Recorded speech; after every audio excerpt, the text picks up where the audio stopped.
Hey mga brods, alam natin mainit talagang bakbakan ng Meralco Bolts at Beermen. Sabi nga nila ay parang naluto daw dahil biruin nyo mga brods, last seconds na lang, lamang na lamang ang Meralco, pero yung apat na kalamangan sa 20 plus seconds na lang mga kabrods ng fourth quarter ay nabawi yun mga brods, 93-89, tapos nakascore ng 3 points. Ito pong si CJ Perez, 94-92 mga kabrods. Tapos ito nga game winning shot ni Marshall Lassiter na 95-94, pero yung drive nga ni Chris Banchero hindi nga lang pumasok yun mga brods, kaya bandang huli talagang hindi na nakahabol ito pong Meralco Bolts dahil naubusan na sila ng oras. Final score 95-94. Sabi nga nila luto kasi nga daw wala daw tawag kay Chris Banchero at dami nga daw walang tawag sa Meralco Bolts mga kabrods. So yun nga, maraming talagang nagsasabi dyan Pero ganun talaga mga brods a win is a win. Talagang mag-move on na lang ang Meralco Bolts. So ganyan talaga ang mga nangyayari kapag intense na yung mga laban natin dito sa finals ng PBA mga kabrods. Big time points nga CJ Perez, 34 big points. Junmar Fardo 17 points, Troliano 12 points, Tautua 10 points, Jericho Cruz 7 points, Lassiter 6 points, pero clutch nga yung tres dyan. Tapos sa Meralco naman, Cliff Hodge 25 points, Chris Banchero 16 points, Chris Newsom 14 points, Bong Quinto 9 points, Alin Maliksi 8 points. So all in all, 1-1 na ating serye. So kung sino kayo sa game 3 mga kabrods, Meralco ba o SMB? Pero mga brods may bali-balita rin kasi tayo na itong si Chris Newsom ay bali-balita nga na ito pong one of the best scorer din ng Meralco Bolts ay yun nga, iti-trade nga rin daw talaga nila ito sa off-season mga brods, next season yan. Alam natin kung gaano ka-importante ito pong si Chris Newsom, pero pagdating na sa mga tradings mga brods talagang hindi mo na may iwasan yung mga business dito. Dahil ito pong Meralco Bolts gusto nga mas kumuha na ng mas batang player, mas magaling, at yun nga, may napupusuan nga sila sa SMB. So ito pong si Newsom, gusto nilang i-offer to sa SMB mga brods at possible na makuha ito ng SMB dahil niluluto na nga ang trade na ito. Lalong-lalo na silang magkatapat ngayong finals 2024, kaya dito nila talagang nagugustuhan lalo ito pong si Chris Newsom at nagugustuhan din lalo ng Meralco yung player na minamata nila sa SMB. So sabi nga nila win-win situation nga mangyari sa trade na ito, kaya aabangan natin itong mga kabrods Pero itong si Chris Newsom ay malakas na player rin naman ito. Prime pa niya mga brods, malaki yung may tutulong niya sa SMB. Ang problema nga lang, may isang player din na malakas dun na gustong bitawan din ng SMB nang makuha lang ito pong si Chris Newsom. Kaya medyo malaking desisyon ito sa SMB mga brods, kaya pag-iisipan nila ito ng mabuti kung talagang worth it bang bitawan yung player na sinasabi ng Meralco Bolts. Hindi nga kasi sinabi sa reports mga brods kung sino yon dahil ito ay sinesekreto pa. Dahil pag nalaman ito, maraming fans nga daw ang madidismaya dahil bibitawan yung player na magaling sa SMB. Kaya komento mo lang opinion dito mga brods kung ito pong bang si Newsom ay worth it sa SMB at sa tingin nyo sino yung best player na dapat bitawan ng SMB na ka-value rin ni Chris Newsom.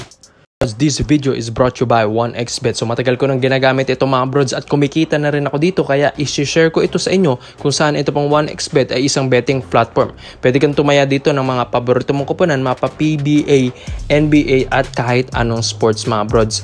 So kaya nga para makukuha mo yan, gamitin ang promo code na 1x overrated at saktong-sakto mga brods may mga PBA games tayo at ito nga mga ka-brods. Tapos sa NBA naman eto rin, kaya i-bet nyo na every game mga kabrods yung mga paborito nyong kapunan dahil ang laki ng balik sa'yo. So get up to 5,000 deposit bonus mga kabrods, and yung link nandyan sa pin comment section sa ibaba. So dito naman po tayo sa kabilang balita naman natin mga kabrods bali-balita nga na ito pong si Bobby Ray Barbosa Parks Jr.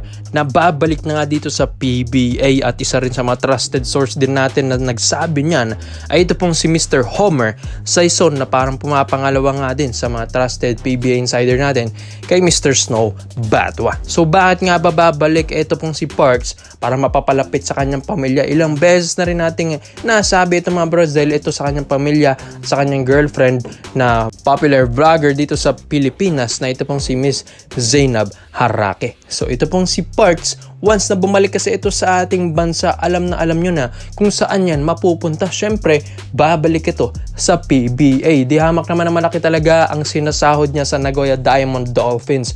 Mga bro, sa katunayan niya, ang ganda nga ng performance na pinapakita doon ni Parks. Pero, syempre na-homesick din naman. Ito pong si Parks, mga kabrods, na syempre mas mapapalapit siya ng mas maayos sa pamilya niya kung nasa Pilipinas siya kaysa sa Japan na palaging biyahe ng biyahe yung kanyang pamilya. So, alam natin sa PBA hindi rin naman ganoon kataasan ang mga offers kay Bobby Ray. Pero may isang team nga na handang sumugal ng malaking sahod para nga makuha ito pong si Bobby Ray Barbosa Parks Jr.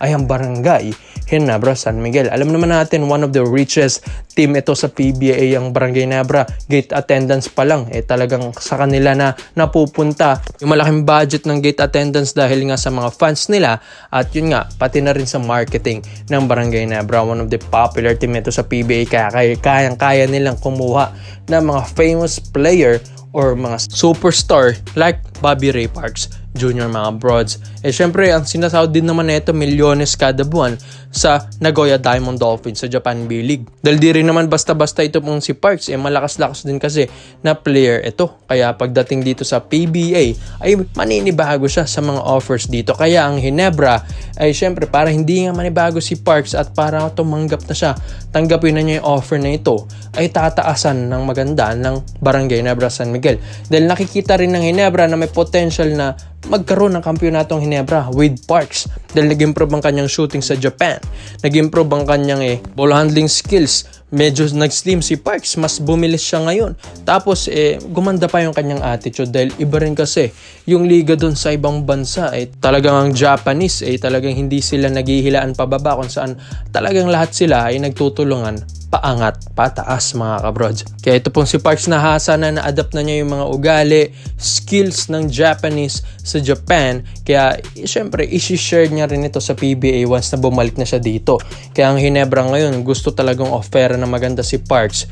At isa pa dito, hindi na ito mahihirapang pumili si Parks. Bakit? Dati pa yan na ito pong si Parks, hindi pa nga nagpapadraft sa PBA at nasabi ko na tayo dati mga broads na talagang gusto niya talagang Barangay Ginebra San Miguel nung nadraft nga siya ng Blackwater Bossing.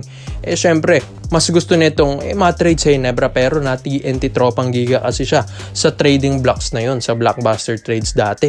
Pero itong Barangay Ginebra San Miguel, sila na mismo yung offer kay Parks. Syempre, mapapapayag agad ito pong si Parks. Tapos ang ganda pa ng sahuran sa Ginebra, bonuses, tapos mapapalapit pa sa kanyang pamilya, ay syempre magi-stay na siya sa Ginebra. So ikaw mga broads Bobby Ray Parks Jr., malaking tulong ba ito sa Ginebra? Lalong-lalo na itong Ginebra gustong-gustong bumawi next season dahil last season na sweep sila SMB tapos nalaglag sila ng Meralco ngayong All Filipino Cup. Kaya next season aabangan natin ang Barangay Ginebra San Miguel. Kaya komento mo lang opinion mo dito mga broads, isa-isa natin yan. Salamat po sa panonood mga broads. This is our updated highlights lang. I'm out.